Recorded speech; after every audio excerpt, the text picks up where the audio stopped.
Бүгін біз Microsoft Word бағдарламасының қалташаларына, яғни вкладкаларына толығырақ тоқтайтын боламыз.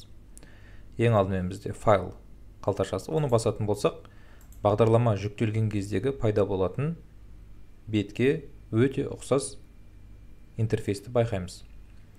Бұл жердегі ерекшелік тек мына ортаңғы бөліктегі пәрмендер, ақпарат сақтау, белгілі бір форматта сақтау, басып шығару және тағысын тағы.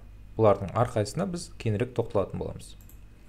Келесі сіздің негізгі жұмысыңыз атқарылатын бөлік ол осы басты қалташасы.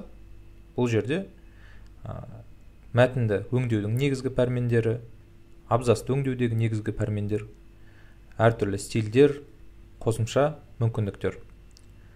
Вставка қалташасында біз жаңа парақты қоса аламыз, белгілі бір кестелерді қоса аламыз, сурет қоса аламыз, әртүрлі фигураларды, диаграммаларды қоса аламыз, қосымша настройкалар, яғни мысалы Википедия сияқты сайттармен құжатыңызды тікелей байланыстыра аласыз, тіпті видео контентті де қоса аламыз, әртүрлі сілтемелер, символдар, формулалар қосуға болады.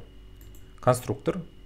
Бұл жерде біз түрлі баптаулар жасай аламыз, парақшаның бетін өзгерте аламыз, әртүрлі подложка қоя аламыз, беттің шекарасын баптай аламыз, және де белгілі бір шаблонды конструкторды қолдана аламыз.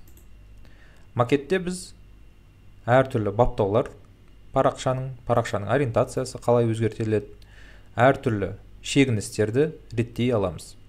Сілтемелер, бұл жерде сілтемені қосуға болады, әртүрлі сілтемелік баптауларды енгізуге болады. Рассылки батырмасында біз хат тәріздес мәтінді жазуға мүмкіндігіміз бар.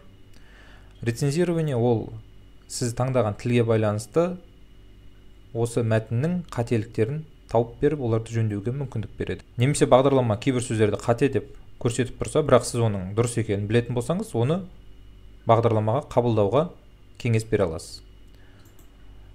Сыртқы бейнесі, яғни вид, осы бағдарламада қандай бөлікті көрсету керек, қайсын көрсетпеу керек, жұмыс бөлігіне қосымша осындай бір мүмкіндіктер қажет па, қажет емес па, соларды баптай аласыз.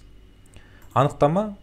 Сіз осы бағдарламаға қатысты анықтаманы ала аласыз сайттан, немесе өзіңіздің ұсынысыңызды қалдырып кете аласыз.